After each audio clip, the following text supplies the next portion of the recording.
this is another episode of simple ideas to improve your chess rating. Our topic for today is king and pawn endings. We will talk about the basic foundation of endgame play because many games end up being won in king and pawn endings. Understanding and executing king and pawn endings is fundamental for a consistent, strong endgame skill. Here are the fundamental principles of king and pawn endings that are generally understood and will be discussed in our example. Number 1. King activity.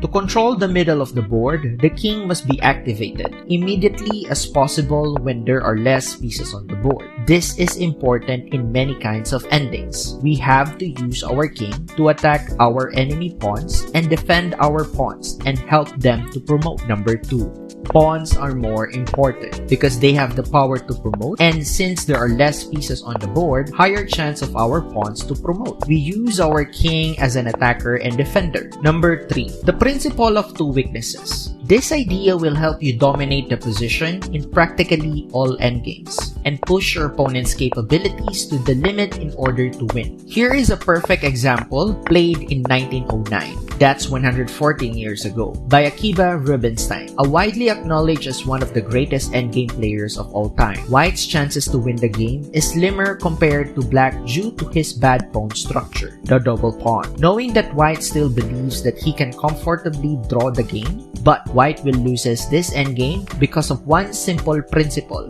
which is the two weaknesses. In chess, a single weakness is typically not enough to cause a loss since the defender may focus all of his defensive efforts on one spot and simply hold. Instead, like in any strategy war games, the key to victory is usually launching a second assault. The defender's forces are focused on defending one weakness, while the attacking side changes its focus to the other target, taking use of his better piece mobility to force another weakness in your opponent's position. Because of this, it will be really hard for your opponent to defend two weaknesses at the same time. White clearly has a problem on the king side in this position. The isolated pawn on h2, the double pawn on f-file are not really exploitable weaknesses here as black cannot effectively attack them. What is less obvious to the amateur's eye is that his queenside pawns are also a potential weakness to be attacked because of their overextended position. If he had white pawns on a2 and b2, this would be automatically a draw. You have to form 3 strategical ideas in this game. To train on this position, pause the video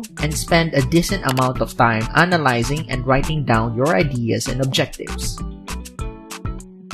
Number 1. We have to advance our king to h3, forcing the white king to defend the h2 pawn passively. Number 2. We fix the second weakness of our opponent on the queen side, then we will push forward our pawns to his kingside pawns, and at the right moment, we will exchange the pawns. Then, number 3. We will make a king walk to his queenside pawns. Because of the passive position of his king defending his h2 pawn, our king is more superior than his. If you like the video, don't forget to comment, like, share, and follow to support our channel.